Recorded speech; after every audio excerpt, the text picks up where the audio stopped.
Well, for my new venture into YouTube here, I decided to start. I think it makes sense to start with why I'm here. And doing a building and remodeling business-based YouTube channel, um,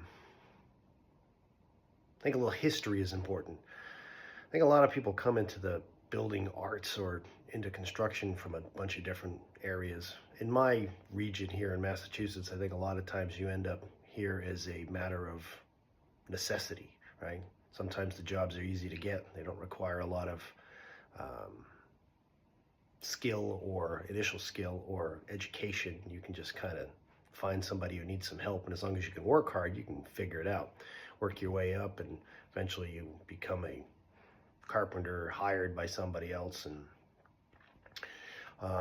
that was never my plan. It was never my dream, and I had no idea I had any carpentry aspirations when I was younger. When I got out of the army, I had to find some work. Had a small child and a wife to support, and I ended up just finding one thing after another, which kind of led me bouncing around to doing some like handyman work for a landlord. Started doing like painting and a little bit of trim. I learned a lot about stuff during that phase of my life, but didn't really think much of it. But all I knew is that this is not what I want to do with the rest of my life. I got bigger dreams, loftier dreams. I'm going to be great. Went off and did a few other things from there, but then found myself getting divorced in 2004, and had been working on like side projects along the way, doing a bunch of side work for other people, but I wasn't doing it full time. At that point is when I started doing it full time. And still in the back of my mind was like, this is not what I want to be doing. This is not who I want to be. I don't want to be a carpenter.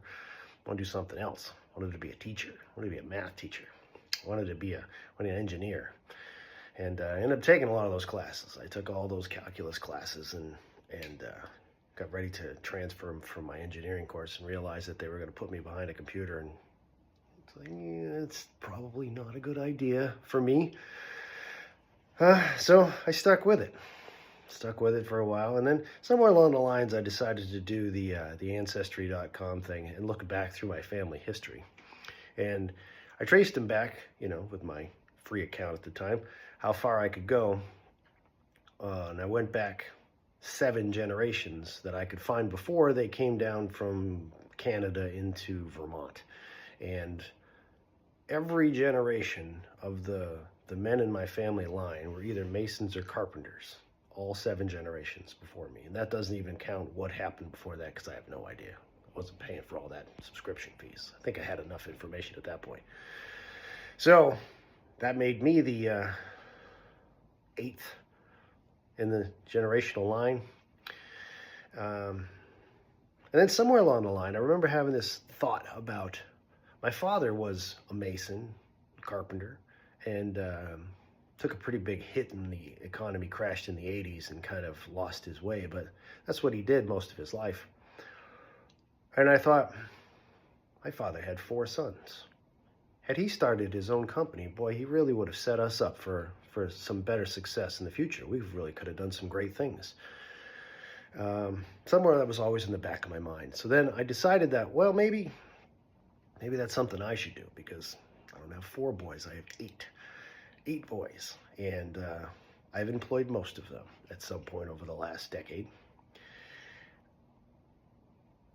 And somewhere I still, in the back of my mind, didn't want to be a carpenter. Until recently, it got to the point where I just realized that there's really nothing else I'd rather do. I get to work outside, I get to work with my hands. I do a different job just about every day, and very rarely am I doing the same things over and over and over again. I'm building a business that my kids are going to inherit and can move forward into. Don't get me wrong, it's not easy. It's not like, if you build it, they will come. You build a business and you got to keep hustling and playing the game and doing the things, and it's not a lot of fun all the time. But sometimes it's great.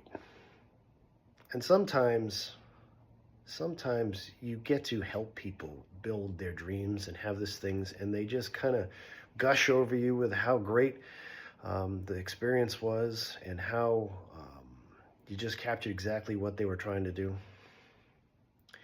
And sometimes, to be honest, you fall flat. You get to a point and you thought you did pretty good on that job, and they're just miserable. And let's be honest, some people are just miserable. You can't fix that. So on this channel, I'm going to talk a little bit about the building and remodeling industry, kind of from a customer's perspective, and to kind of educate them, and also from a carpenter's perspective, kind of the path and journey that they could follow, and maybe a few little things that I could do to help them not fall in the same pitfalls that I made. But as I enter, getting close to my 52nd birthday here, I'm going to be a deck of cards, and I don't want to play 52 pickup anymore. I want to kind of get it right, figure this out, try to dot the I's, cross the T's.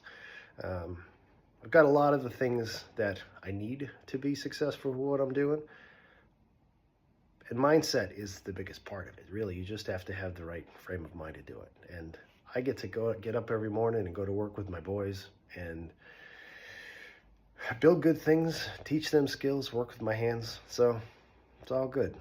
So if you like that, kind of stick around and subscribe, hit the thumbs up, do all the things. Thanks.